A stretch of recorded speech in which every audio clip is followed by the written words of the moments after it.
नमस्कार विद्यार्थी मित्रांनो, welcome to SK nursing classes. मित्रांनो, येणाऱ्या काळामध्ये खूप मोठ्या लेवलवर DHS आणि DMR तसेच CHOचे पद निर्माण होण्याची शक्यता आहे. वारंवार शासन वेगवेगळ्या विभागातील जे काही नवीन ठिकाणी जे काही हॉस्पिटल उभा टाकलेले आहेत त्याचे परिपत्रक काढत आहेत.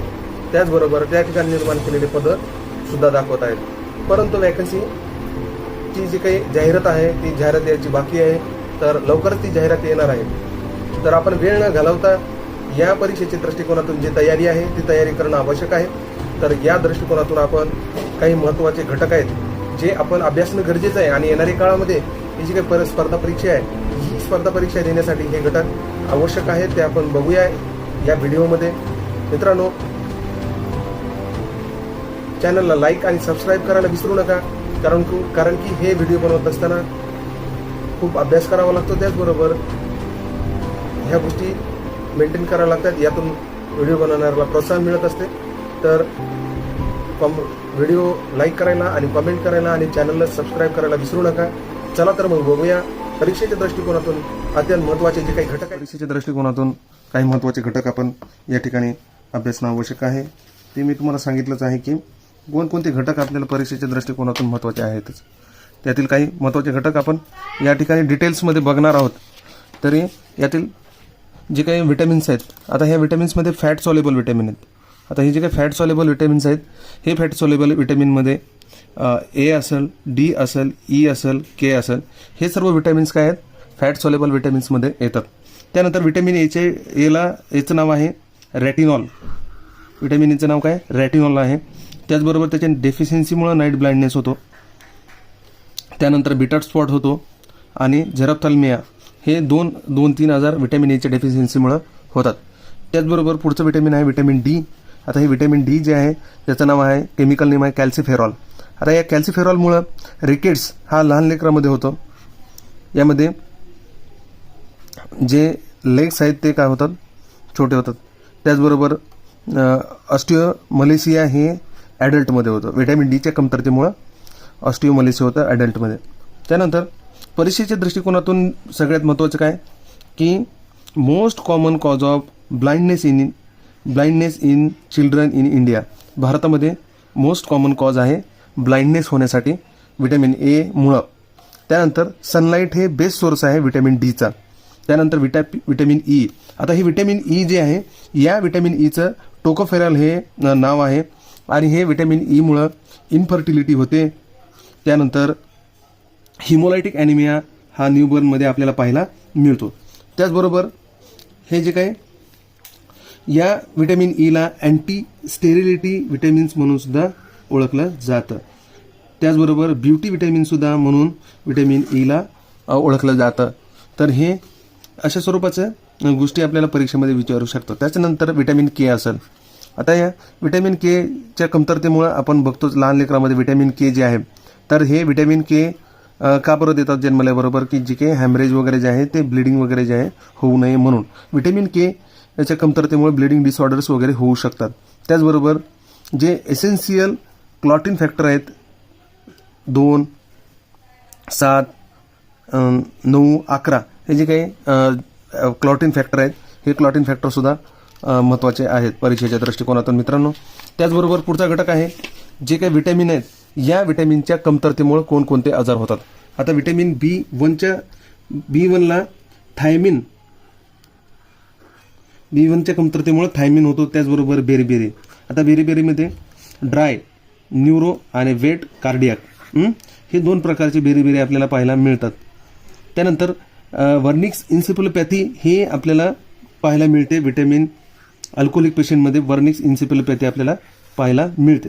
त्यानंतर पुढचं विटॅमिन आहे विटॅमिन B3. आता ह्या विटॅमिन B3चं नाव आहे नायासिन. विटॅमिन B3चं नाव आहे नायासिन. आता त्यानंतर विटॅमिन B3मुळे काय होतो पेलेग्रा.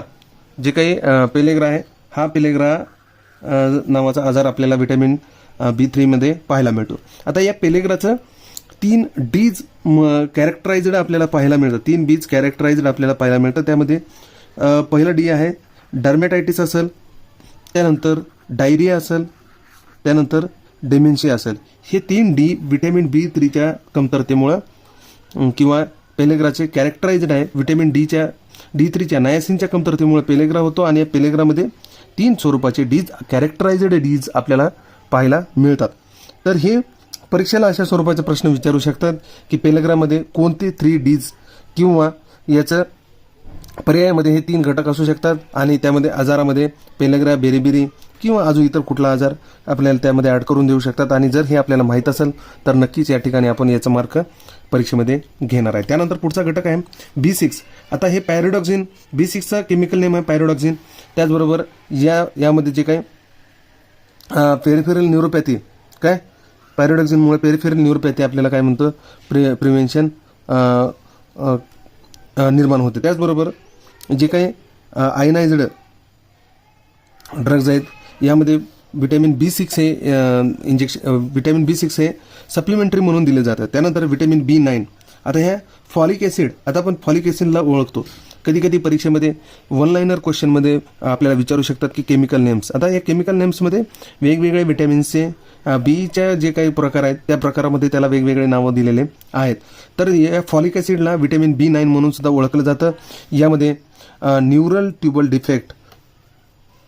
ट्युबल डिफेक्ट आपल्याला यामध्ये पाहायला मिळतो.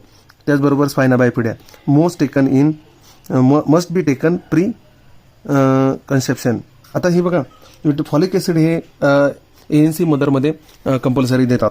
तर हे देण्यामागचं कारण काय की पेशंटला न्यूरल ट्युबल डिफेक्ट होऊ नये, स्पायना बायफिडा जे आहे ते होऊ नये म्हणून देतात. त्यानंतर व्हिटॅमिन B12. आता ह्या व्हिटॅमिन B12चं केमिकल नेम आहे सायनोकोबॅलामाइन.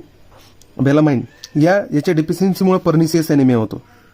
आणि याचं जे काही क्लासिकल साईन आहे ते बेफी रेड टंग आपल्याला यामध्ये क्लासिकल साईन पर्निशियस ॲनिमियाचं बघायला मिळतं. त्यानंतर इंट्रेन्सिक फॅक्टर जो आहे तो इंट्रेन्सिक फॅक्टर व्हिटॅमिन B12ला ॲब्झॉर्ब करण्यासाठी आवश्यक असतो. अलग लक्षात, जे इंट्रेन्सिक फॅक्टर आहे तो इंट्रेन्सिक फॅक्टर व्हिटॅमिन B12ला ऑब्झॉर्प्शन करण्यासाठी स्टमकमध्ये आवश्यक असतो. बघा, आपण डायजेस्टिव्ह सिस्टीम त्या दिवशीच्या टॉपिकमध्ये शिकली आणि त्या टॉपिकमध्ये तुम्हाला सांगितलं होतं व्हिटॅमिन B12 जे व्हिटॅमिन्स आहेत त्याला ऑब्झॉर्प्शन करण्यासाठी इंट्रेन्सिक फॅक्टर महत्त्वाचा असतो. त्यानंतर व्हिटॅमिन C आहे. या व्हिटॅमिन Cचं जे काही केमिकल नेम आहे ते केमिकल नेम आहे एस्कॉर्बिक ॲसिड. आता व्हिटॅमिन Cचं केमिकल नेम आहे एस्कॉर्बिक ॲसिड. आणि व्हिटॅमिन Cच्या कमतरतेमुळं आपल्याला पेशंटमध्ये स्कर्वी म्हणजे ब्लिडिंग गम्स आपल्याला काय पाहायला मिळतो. The hit label iron absorption and wound healing. आता व्हिटॅमिन C जे आहे, व्हिटॅमिन C हे जे वुंड हिलिंग आहे आणि आयरन ऑब्झॉर्प्शन आहे यासाठी काय करत असतो, महत्त्वाचा असतो.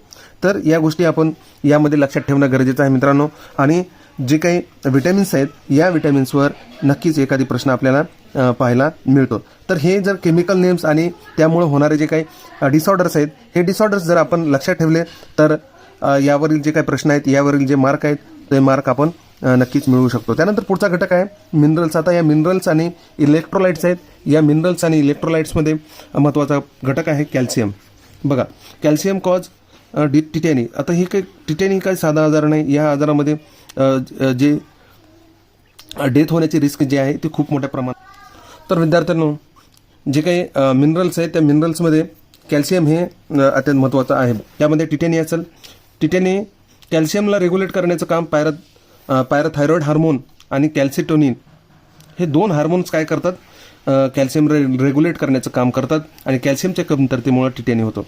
त्यानंतर आयरन. आता आयरनची जी काही ही आहे की शॉर्ट फॉर्म आहे किंवा FA हे शॉर्ट फॉर्म आहे. डेफिशियन्सीमुळे काय होतं, मायक्रोसायटिक हायपोक्रोमिक ॲनिमिया काय होतो, आयरनच्या डेफिशियन्सीमुळे होतो. मायक्रोसायटिक हायपोक्रोमिक ॲनिमिया आपल्याला पाहायला मिळतो. स्टोरेज फेरटिन आणि ट्रान्सफेरिन हे 2 घटक आपल्याला आयरनमध्ये पाहायला मिळतात. हे 2 घटक मित्रांनो. त्यानंतर आयोडीन जे आहे, आयोडीन आपण बघणार आहोत. आयोडीनमध्ये आयोडीनच्या डेफिशियन्सीमुळे काय होतो, आयोडीनच्या डेफिशियन्सीमुळे काय होतो, ग्वायटर होतो. त्याचबरोबर क्रिएटिनिझम हा आजार होतो आयोडीनच्या डेफिशियन्सीमुळे. त्याचबरोबर या आयोडीन सिंथेसिससाठी थायरॉक्झिन सिंथेसिससाठी आयोडीन आवश्यक असते. थायरॉक्झिन जे थायरॉइड हार्मोन आहे हे सिंथेसिस करण्यासाठी आयोडीन आवश्यक असते. बघा विटॅमिन्स किती आपल्या शरीरासाठी अत्यंत महत्त्वाचा घटक म्हणून रोल प्ले करत असतात. तर हे घटक आपल्या शरीरासाठी अत्यंत आवश्यक आहे. त्यानंतर फ्लोरीन. बघा आता मेजॉरिटी पेशंटमध्ये आपल्याला मेजॉरिटी लोकांमध्ये फ्लोरीनची कमतरता, आता पाण्यामधील जे काही आपण फिल्टर्ड पाणी वापरत आहे या फिल्टर्ड पाण्यामुळं फ्लोरीनची कमतरता आपल्याला मेजॉरिटी पेशंट्समध्ये पाहायला मिळते. त्यामुळे डेंटल स्कॅरी होतात. तर ह्याची एक्सेस अमाऊंट आहे मोर दॅन 1.5 ppm. त्याचबरोबर यामुळे काय होतं डेंटल फ्लोरोसिस होतो. त्यानंतर सिव्हिअर किती प्रमाण असते 3 to 5 ppm त्यामध्ये स्केलेटल फ्लोरोसिस होऊ शकतो. त्यानंतर बऱ्याच परीक्षेमध्ये आपल्याला असं दिसून येते की जे सोडियम आहे या सोडियमची मात्रा आपल्याला परीक्षेमध्ये विचारली जाते.